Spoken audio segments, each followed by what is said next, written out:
While leading the way upstairs, she recommended that I should hide the candle and not make a noise, for her master had an odd notion about the chamber she would put me in, and never let anybody lodge there willingly. I asked the reason. She did not know, she answered. She had only lived there a year or two, and they had so many queer goings on, she could not begin to be curious. Too stupefied to be curious myself, I fastened my door and glanced round. For the bed, the whole furniture consisted of a chair, a clothes press, and a large oak case, with squares cut out near the top, resembling coach windows. Having approached this structure, I looked inside, and perceived it to be a singular sort of old-fashioned couch, very conveniently designed to obviate the necessity for every member of the family having a room to himself. In fact, it formed a little closet, and the ledge of a window which it enclosed served as a table. I slid back the panelled sides, got in with my light, pulled them together again, and felt secure against the vigilance of Heathcliff and everyone else. The ledge where I placed my candle had a few mildewed books piled up in one corner, and it was covered with writing scratched on the paint. This writing, however, was nothing but a name repeated in all kinds of characters, large and small. Catherine Earnshaw. Here and there varied to Catherine Heathcliff, and then again to Catherine Linton. In vapid listlessness, I leaned my head against the window and continued spelling over Catherine Earnshaw, Heathcliff, Linton, till my eyes closed. But they had not rested 5 minutes when a glare of white letters started from the dark, as vivid as spectres. The air swarmed with Catherines, and rousing myself to dispel the obtrusive name, I discovered my candlewick reclining on one of the antique volumes, and perfuming the place with an odour of roasted calfskin.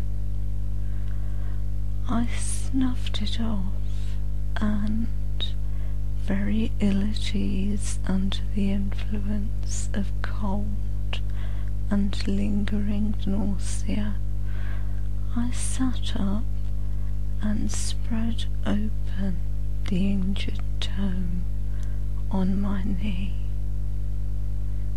It was a testament in lean type and smelling dreadfully musty.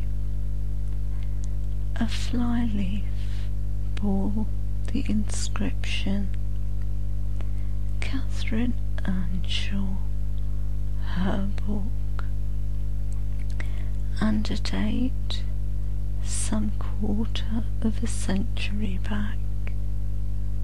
I shut it and took up another and another, till I had examined all.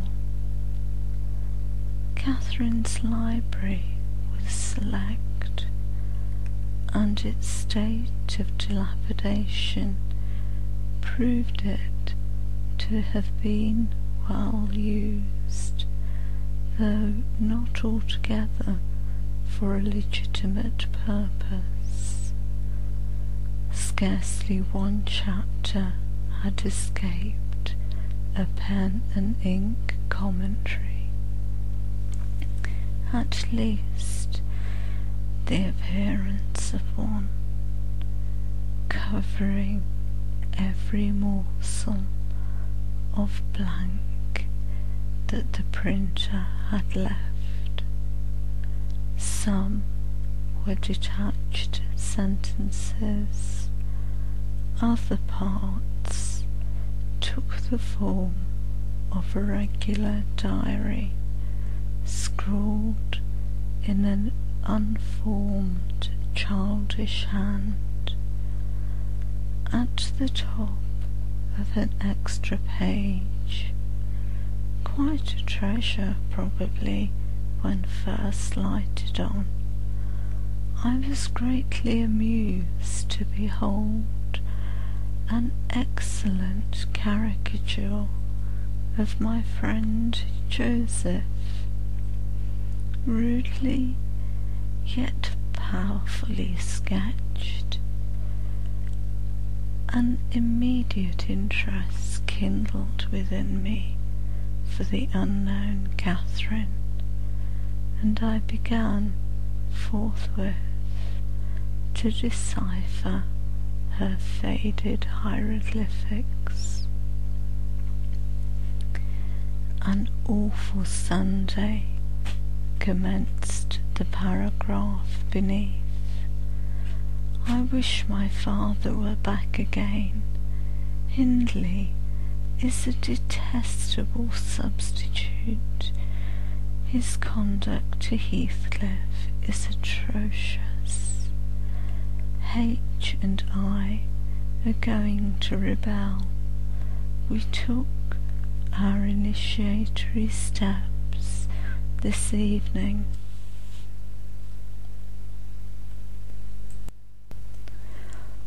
All day had been flooding with rain.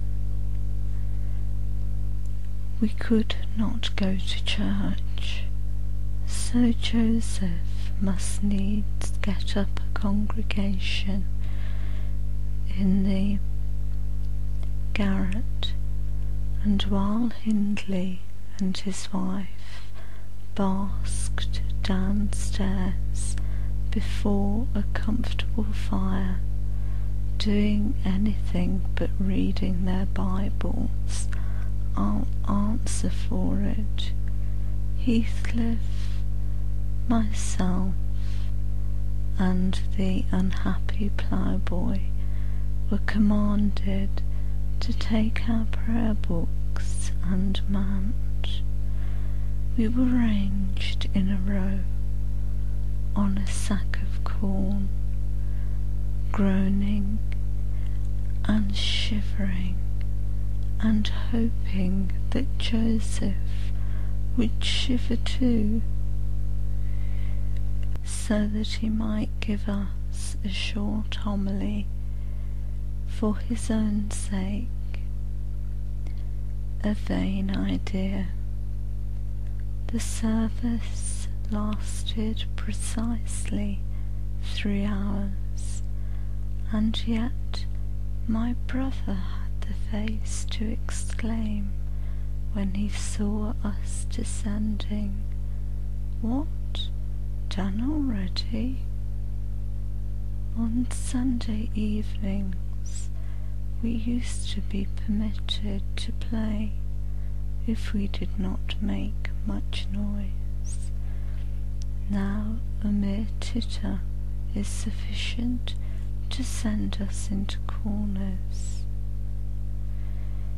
"You forget you have a master here," says the tyrant. "I'll demolish the first who puts me out of temper. I insist on perfect sobriety and silence." "Oh boy, was that you?" "Francis, darling, pull his hair as you go by." I heard him snap his fingers. Francis pulled his hair heartily, and then went and seated herself on her husband's knee, and there they were, like two babies, kissing and talking nonsense by the hour. Foolish palaver that we should be ashamed of. We made ourselves as snug as our means allowed in the arch of the dresser. I had just fastened our pinafores together and hung them up for a curtain, when in comes Joseph on an errand from the stables. He tears down my handiwork, boxes my ears, and croaks. "To Master Nubbut just buried, and Sabbath not o'er, and to sound of the gospel still in your lugs, and ye dare be lacking. Shame on ye. Sit ye down, old chider, there's good books enough for ye. Read them. Sit ye down and think o' ye souls." Saying this, he compelled us to square our positions, that we might receive from the far-off fire a dull ray to show us the text of the lumber he thrust upon us. I could not bear the employment. I took my dingy volume by the scroop and hurled it into the dog kennel, vowing I hated a good book. Heathcliff kicked his to the same place. Then there was a hubbub. "Maester Hindley," shouted our chaplain, "Maester, come hither. Miss Cathy's riven the back off the helmet to salvation, and Heathcliff has paused his fit into the first part of the broad way to destruction. It's fair flaison that she let 'em go on in this gate. Hick, the old man would ha' laced them properly, but he's gone." Hindley hurried up from his paradise on the hearth, and seizing one of us by the collar and the other by the arm, hurled both into the back kitchen, where Joseph asseverated old Nick would fetch us as sure as we were living, and so comforted we each sought a separate nook to await his advent. I reached this book and a pot of ink from a shelf, and pushed the house door ajar to give me light, and I have got the time on with writing for 20 minutes, but my companion is impatient and proposes that we should appropriate the dairywoman's cloak and have a scamper on the moors under its shelter. A pleasant suggestion, and then, if the surly old man come in, he may believe his prophecy verified. We cannot be damper or colder in the rain than we are here. I suppose Catherine fulfilled her project, for the next sentence took up another subject. She waxed lachrymose. How little did I dream that Hindley would ever make me cry so, she wrote. My head aches till I cannot keep it on the pillow, and still I can't give over. Poor Heathcliff. Hindley calls him a vagabond, and won't let him sit with us, nor eat with us any more, and he says he and I must not play together, and threatens to turn him out of the house if we break his orders. He has been blaming our father, how dare he, for treating H too liberally, and swears he will reduce him to his right place. I began to nod drowsily over the dim page. My eye wandered from manuscript to print. I saw a red, ornamented title, 70 times 7, and the first of the 71st. A pious discourse delivered by the Reverend Jabez Branderham in the chapel of Jimerden, Sow. And while I was half-consciously worrying my brain to guess what Jabez Branderham would make of his subject, I sank back in bed and fell asleep. Alas for the effects of bad tea and bad temper! What else could it be that made me pass such a terrible night? I don't remember another that I can at all compare with it since I was capable of suffering. I began to dream almost before I ceased to be sensible of my locality. I thought it was morning, and I had set out on my way home with Joseph for a guide.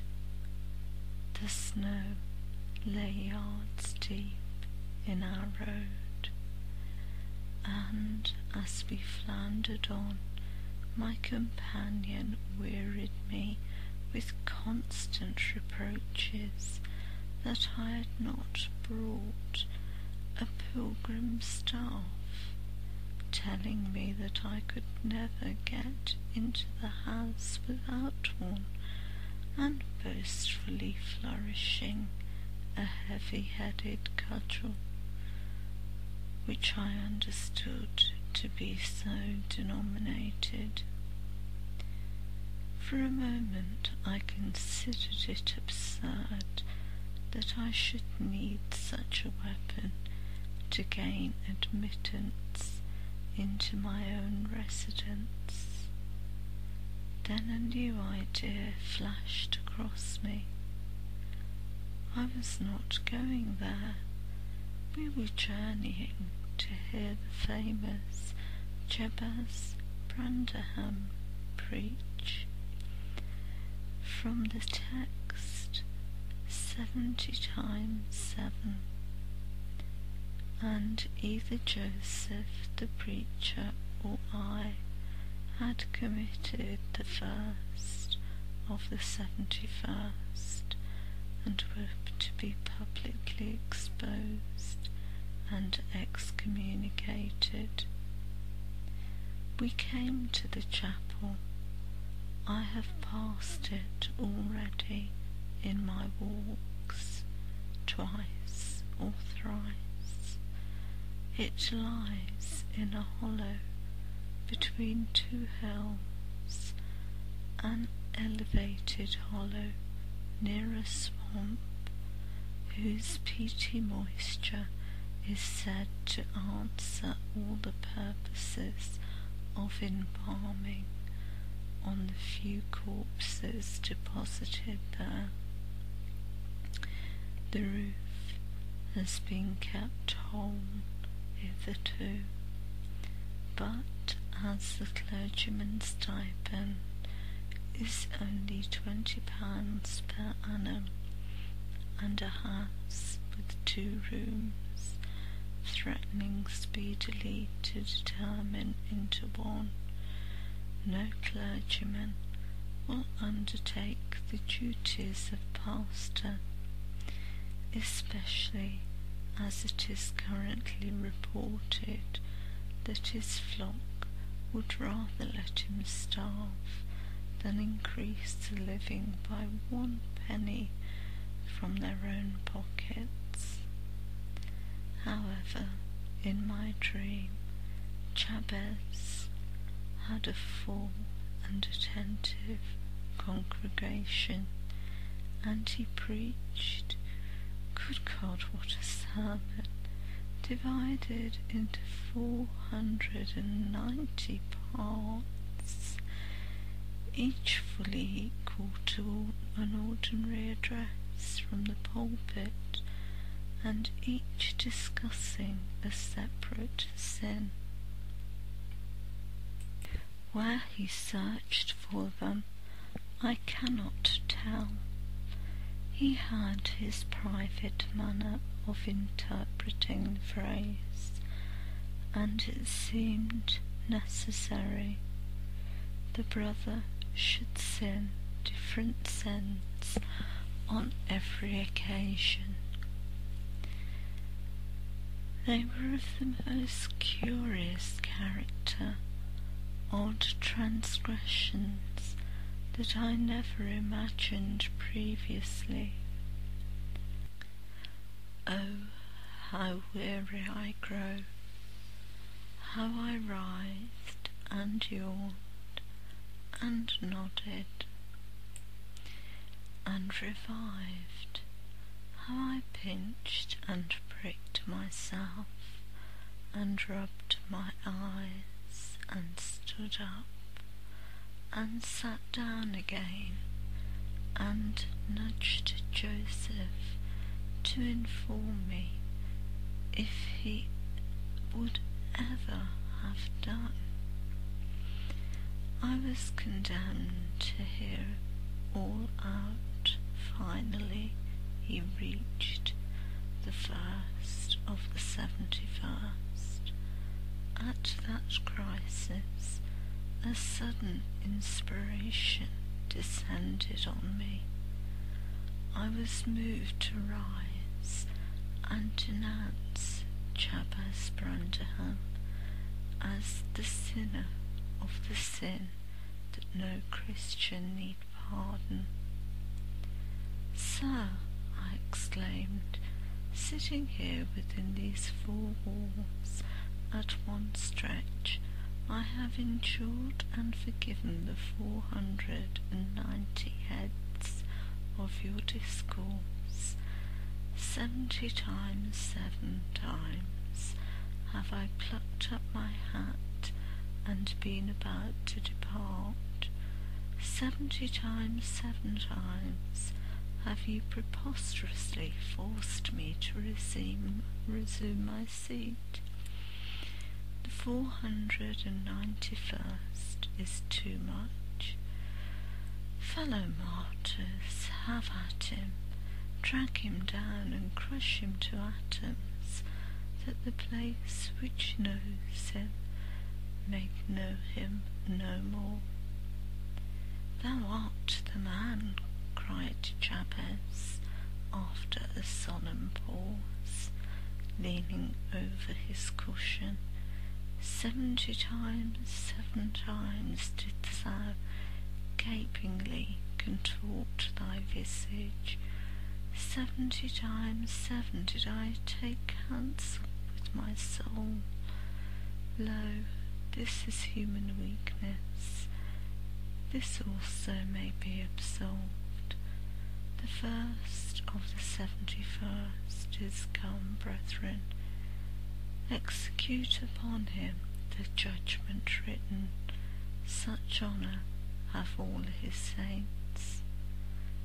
With that concluding word, the whole assembly, exalting their pilgrim staves, rushed round me in a body, and I, having no weapon to raise in self-defence, commenced grappling with Joseph, my nearest and most ferocious assailant, for his. In the confluence of the multitude, several clubs crossed. Blows aimed at me fell on other sconces. Presently the whole chapel resounded with rappings and counter-rappings. Every man's hand was against his neighbour, and Branderham, unwilling to remain idle, poured forth his zeal in a shower of loud taps upon the board of the pulpit, which responded so smartly that, at last, to my unspeakable relief, they woke me. And what was that suggested the tremendous tumult? What had played Jabez's part in the row? Merely the branch of a fir tree that touched my lattice as the blast wailed by and rattled its dry cones against the panes. I listened doubtingly an instant, detected the disturber, and then turned and dozed and dreamed again, if possible, still more disagreeably than before.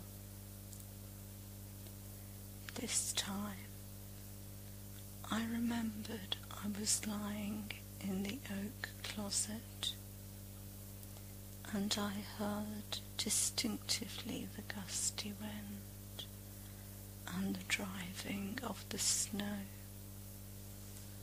I heard also the fir bough repeat its teasing sound, and ascribed it to the right cause, but it annoyed me so much that I resolved to silence it if possible, and I thought I rose and endeavoured to unhasp the casement. The hook was soldered into the staple, a circumstance observed by me when awake, but forgotten. I must stop it, nevertheless, I muttered, knocking my knuckles through the glass, and stretching an arm out to seize the importunate branch, instead of which my fingers closed on the fingers of a little ice-cold hand. The intense horror of nightmare came over me. I tried to draw back my arm, but the hand clung to it, and a most melancholy voice sobbed, "Let me in, let me in." "Who are you?" I asked, struggling meanwhile to disengage myself. "Catherine Linton," it replied shiveringly. Why did I think of Linton? I had read Earnshaw 20 times for Linton. "I'm come home. I lost my way on the moor." As it spoke, I discerned obscurely a child's face looking through the window. Terror made me crawl, and finding it useless to attempt shaking the creature off, I pulled its wrist onto the broken pane and rubbed it to and fro till the blood ran down and soaked the bedclothes. Still it wailed, "Let me in," and maintained its tenacious cry, almost maddening me with fear. "How can I said at length. "Let me go if you want me to let you in." The fingers relaxed. I snatched mine through the hole, hurriedly piled the books up in a pyramid against it, and stopped my ears to exclude the lamentable prayer. I seemed to keep them closed above a quarter of an hour, yet the instant I listened again, there was the doleful cry moaning on. "Begone," I shouted. "I'll never let you in, not if you beg for 20 years. "It is 20 years, mourned the voice. 20 years, I've been away for 20 years. Thereat began a feeble scratching outside, and the pile of books moved as if thrust forward. I tried to jump up, but could not stir a limb, and so yelled aloud in a frenzy of fright. To my confusion, I discovered that the yell was not ideal. Hasty footsteps approached my chamber door. Somebody pushed it open with a vigorous hand, and a light glimmered through the squares at the top of the bed. I sat shuddering yet, and wiping the perspiration from my forehead. The intruder appeared to hesitate, and muttered to himself. At last he said in a half-whisper, plainly not expecting an answer, "Is anyone here?" I considered it best to confess my presence, for I knew Heathcliff's accents and feared he might search further if I kept quiet. With this intention, I turned and opened the panels. I shall not soon forget the effect my action produced. Heathcliff stood near the entrance, in his shirt and trousers, with a candle dripping over his fingers, and his face as white as the wall behind him. The first creak of the oak startled him like an electric shock. The light leaped from his hand to a distance of some feet, and his agitation was so extreme that he could hardly pick it up. "It is only your guest, sir," I called out, desirous to spare him the humiliation of exposing his cowardice further. I had the misfortune to scream in my sleep, owing to a frightful nightmare. "I'm sorry I disturbed you." "Oh, God confound you, Mr Lockwood. I wish you were at the—" commenced my host, setting the candle on a chair because he found it impossible to hold it steady. "And who showed you up into this room?" he continued, crushing his nails into his palms and grinding his teeth to subdue the maxillary convulsions. "Who was it? I've a good mind to turn them out of the house this moment."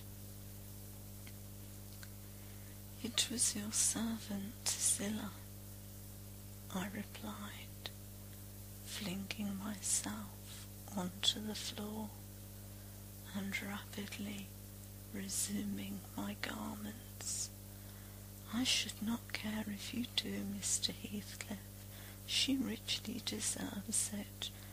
I suppose that she wanted to get another proof that the place was haunted at my expense. Well, it is, swarming with ghosts and goblins. You have reason in shutting it up, I assure you.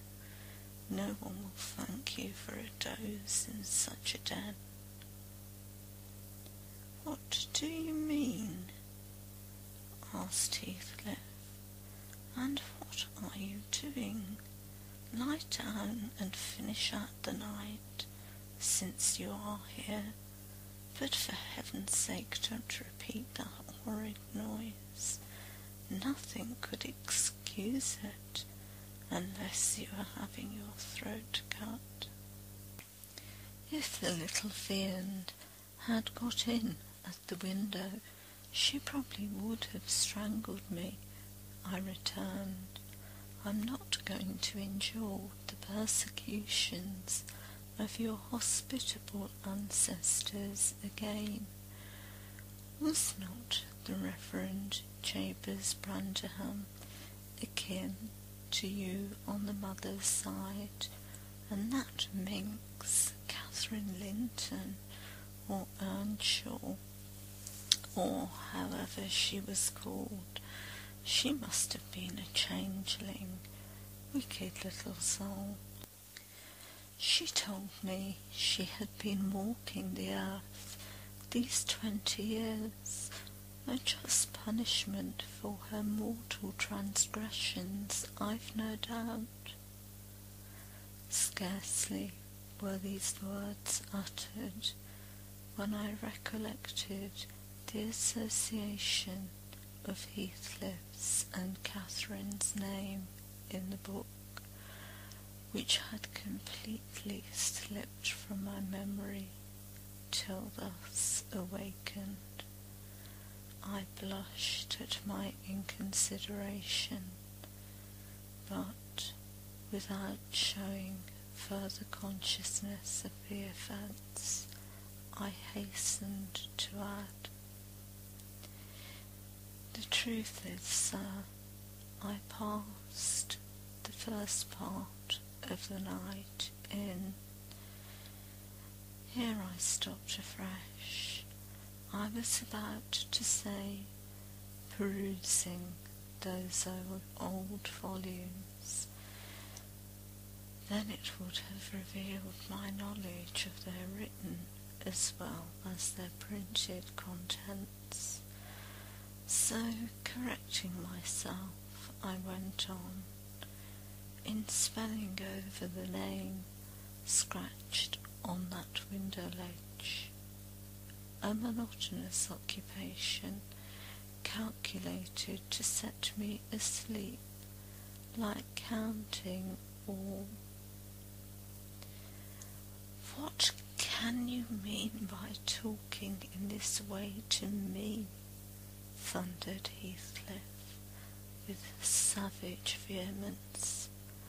How dare you, under my roof? God, he's mad to speak so, and he struck his forehead with rage. I did not know whether to resent his language or pursue my explanation, but he seemed so powerfully affected that I took pity and proceeded with my dreams, affirming that I had never heard the appellation of Catherine Linton before, but reading it often over produced an impression which personified itself when I had no longer my imagination under control. Heathcliff gradually fell back onto the shelter of the bed as I spoke, finally sitting down, almost concealed behind it.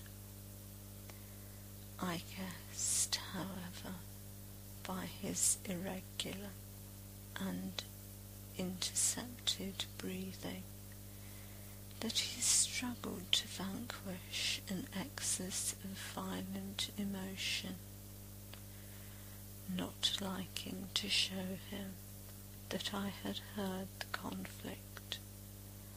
I continued my toilet rather noisily, looked at my watch, and soliloquized on the length of the night. Not yet 3 o'clock. I could have taken oath it had been 6.